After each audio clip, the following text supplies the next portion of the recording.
right, getting into the video. As you can tell by the thumbnail, we're going to be going over a Houston Texans preseason preview for you guys. So what does that all entail, you may ask? Well, good thing for that, I'm here to tell you. So we're going to be going over coaching changes, draft, offseason moves, stuff like that. And then we're going to be giving you guys a little preview about how your team's shaping up and positives to look at for this upcoming season. So, yes, sir. But before we get into that, make sure you guys hit that like button, hit that subscribe button, turn that notification bell on so you're notified anytime that we upload one of these videos. And if you are a Texans fan, feel free to check out some other teams. I lost gang members, I can't act cool. I got gang scriptures in my tattoos. I was running from the police in my trap shoes. Posted trying to flip 100, I come back fool. Come from nothing, but I blossomed to a tycoon. Betrayal scars, can't stop thinking about them stab wounds. We might not catch him today, but he gon' die soon. Starting off, we like to go over some stats from last year. These are via PFF, so take them for what you will. If you like PFF, good for you. If you don't, well, then good for you. Doesn't matter. So, obviously, last year they were 4-13. They were 30th in points scored and 27th in points allowed.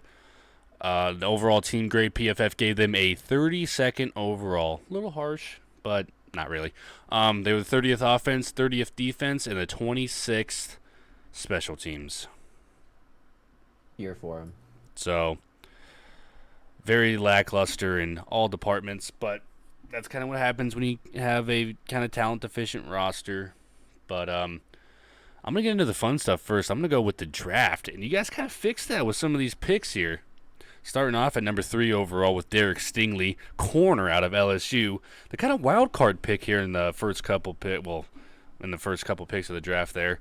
Very wild cardish. Derek Stingley, obviously we know what he's all about, what he can be. We saw him from his freshman year at LSU. Dude was absolutely insane. Picked up a couple injuries. Hasn't really returned to that same level, but I think he can. I think he can get back to that level and become one of those lockdown corners again. Like if you watch his freshman tape from LSU, that dude is like, it's one of the best things you'll ever see from a corner, probably in like college football history. The dude was absolutely electric, lights out.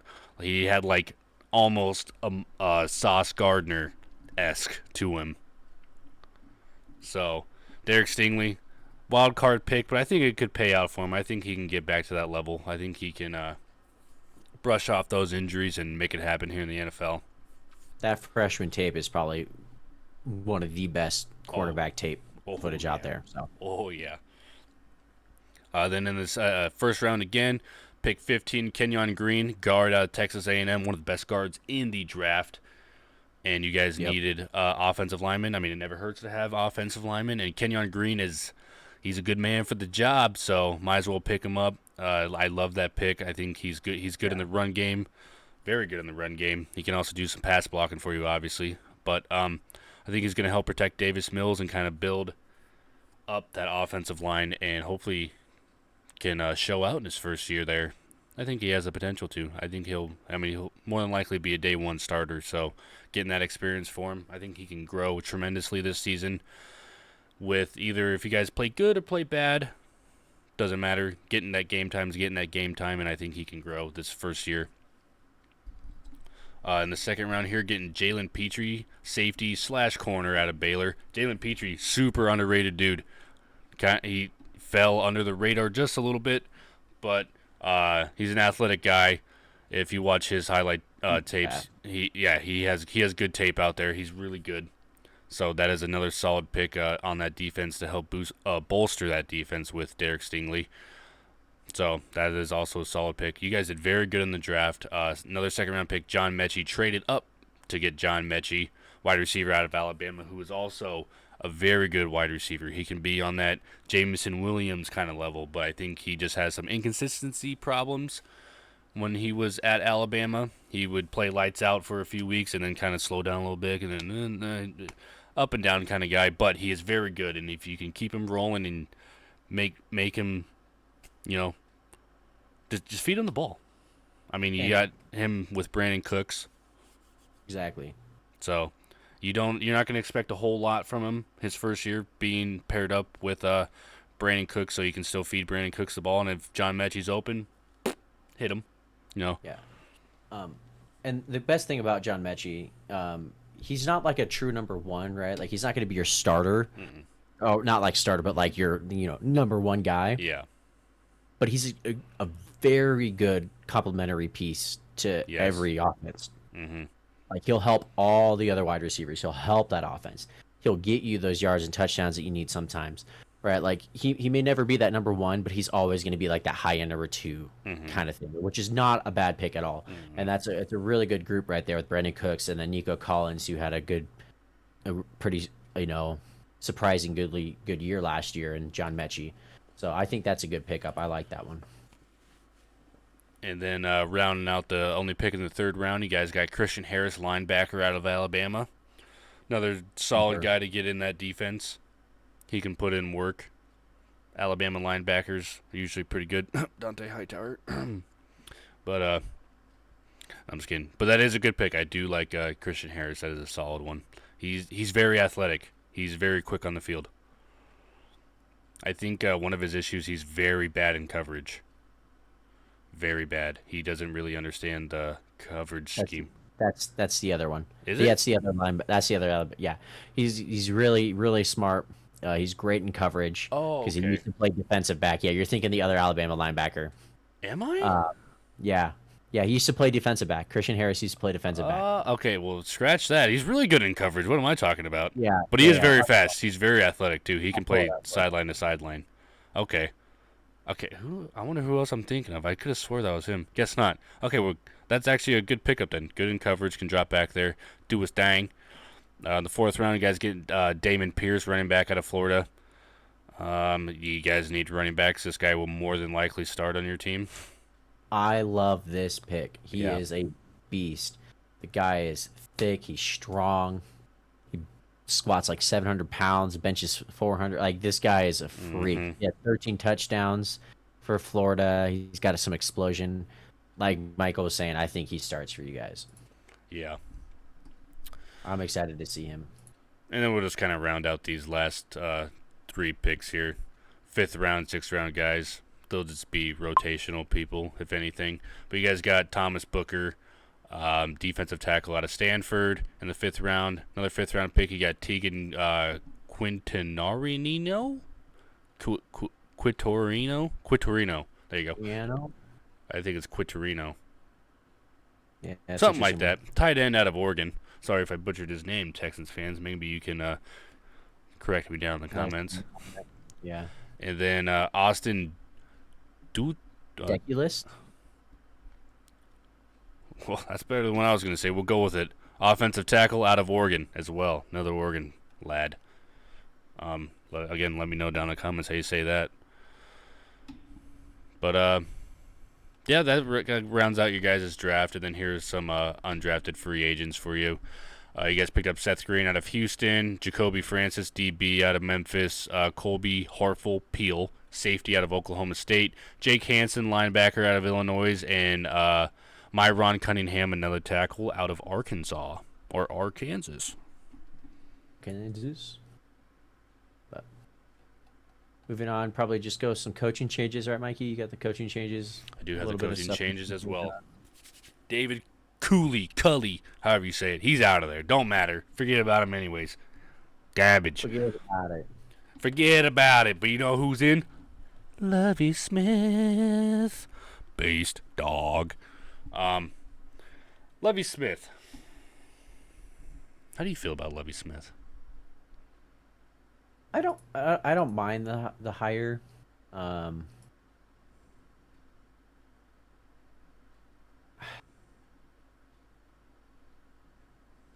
I don't understand it. The players liked him. They played well. Mm-hmm. But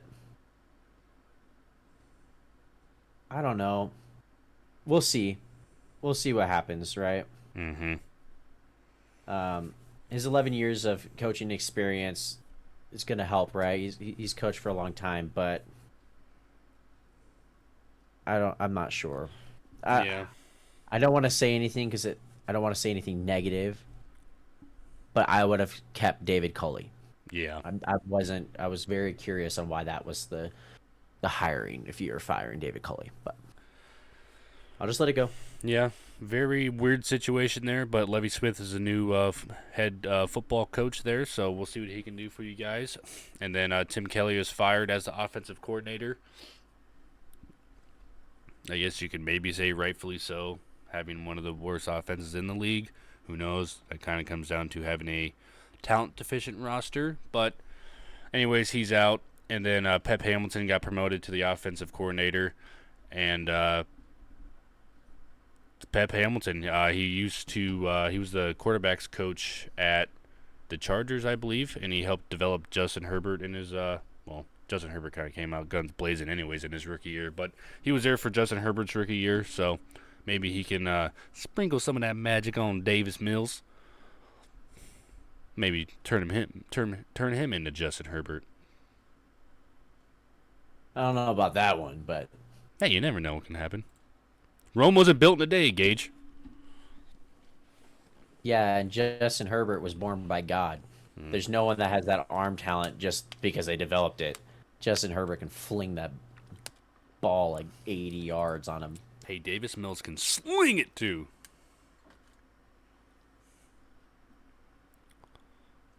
But kind of just moving on, we'll just go to the free agency really quick, free agency period. We'll throw it up on there for you guys to see it while we're talking over it. Obviously, let's just get it out of the way.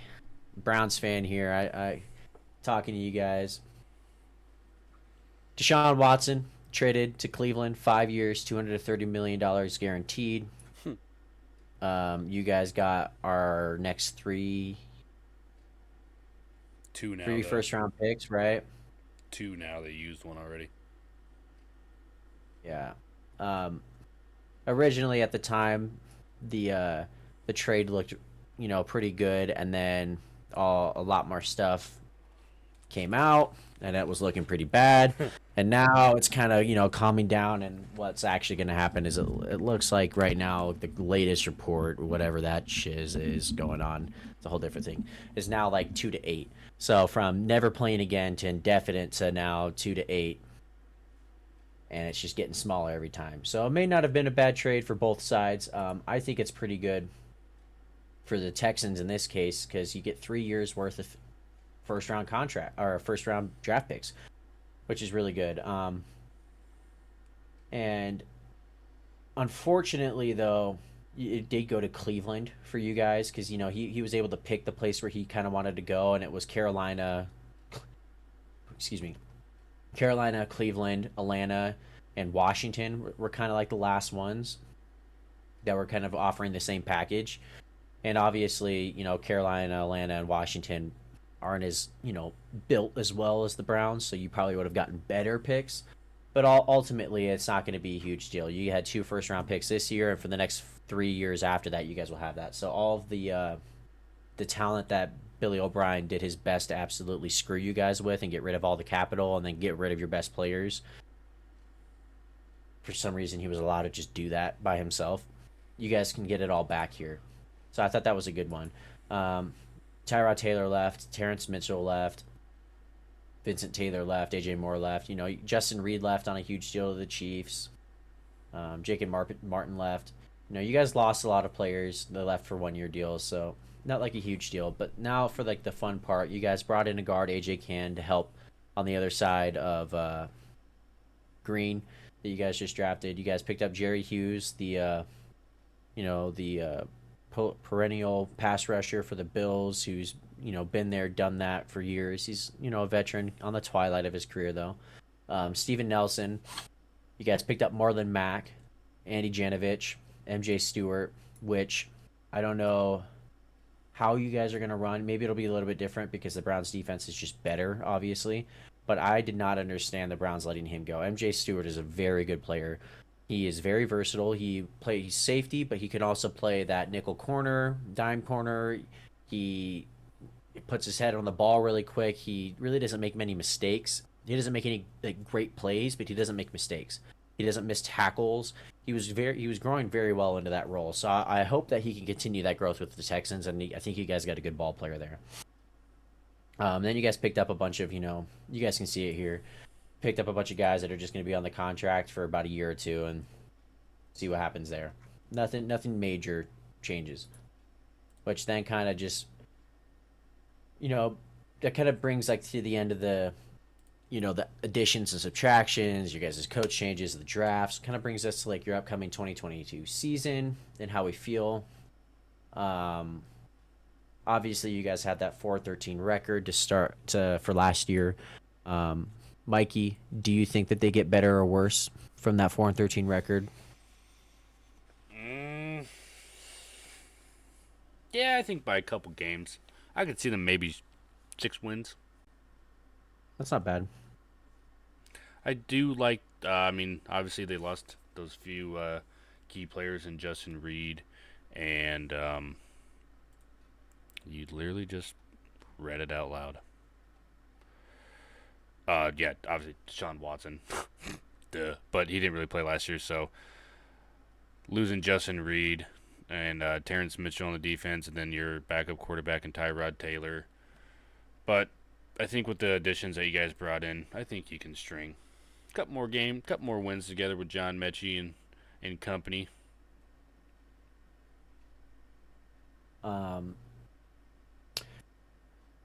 So you thinking more then? You think they improve a little bit? I think they do improve a little bit. I mean, Justin Reed leaving sucks, but you also got Jalen Petrie that can slot in back there, and then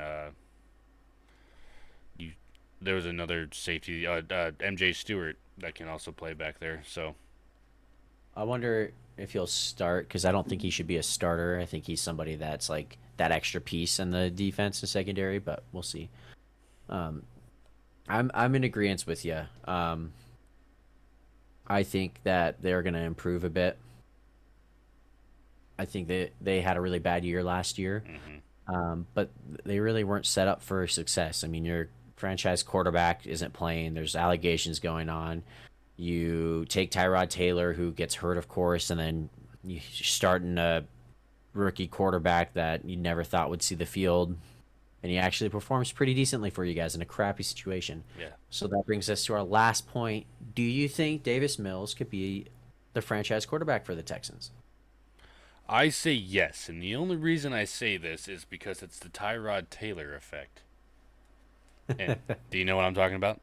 Yes, sir. I had my Baker Mayfield. Come on now. Yep. So started with the Bills. He got hurt, and Josh Allen took over for him, right? Yes, sir. And then he went to Cleveland. Yes, sir. Where he played, got hurt, and Baker Mayfield started for him, where Baker Mayfield became the franchise quarterback. And the same thing down in L.A. with the Chargers. Played there, got hurt. Justin Herbert steps in. Justin Herbert's now the new franchise quarterback. And now we fast forward to the Houston Texans. Tyrod Taylor plays, gets hurt. Davis Mills enter the field. Franchise QB. Boom. I'm in agreement. He's a real deal, dude. Underrated as all can be. I wouldn't say he's amazing, but he's super underrated for what people thought. And I think he can potentially get even better. So he showed that he deserves a little bit more respect and time to go into that. And oh yeah, I think he's solid. Obviously, we'll see this year. You get 2 to 3 years as a rookie quarterback to see what they really are. But I'm excited to see what he did. If you get a franchise quarterback from a mid-round pick, I mean, that's fantastic. Especially if he's like really, really good, then you can start spending all that money on a team around him. And quarterbacks on a rookie deal is a very good way to be successful in the NFL. But if you guys have made it to the end of this video, we do appreciate it. Make sure you guys hit that like button, hit that subscribe button, press that notification bell, make sure it's turned on so you're notified when we make more videos. Leave us comments in the section. Leave us comments down below. Texans fans, let us know what you guys are excited for. Let us know what we missed on. We always wanted to learn. It'll be nice to see from a Texans point of view. You know, we're just doing the research. We don't actually know the ins and outs, so that'd be nice to see. And stay tuned for more videos. We'll be putting them out soon. So, deuces. Peace out.